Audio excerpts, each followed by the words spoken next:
พวกที่เว้าเฮาพวกที่ประจานเฮาหั่นนะพวกที่คอมเมนต์หั่นคันบ่พอใจก็บ่คอมเมนต์ที่ว่าไปประจานอีหยังกันแบบนี้ก็เห็นอยู่เนี่ยมันทุกข์อีหลีความจนมันแม่นอีหลีแบบนั้นไปเว้ากันอีหยังแต่น้อง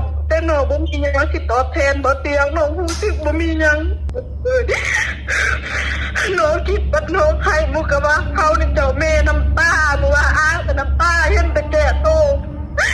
คนเฮาก็เราสิอ้างน้ำตาเนี่ยมันอึดอัดในใจเฮาใส่แนวคิดลายบ่แม่นว่าเฮาสิมีความสุข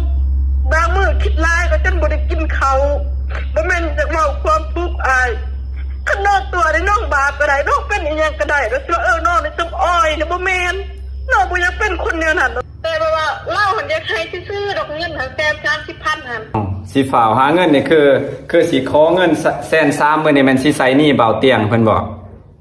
โดยซื้อหน้าอายน้องซื้อนะและพ่อแม่น้องไปใส่ตอนนี้พอเอาเมียใหม่ไม่เอาผัวใหม่อ้าวสนิทน้องได้เงินภูมิใจดี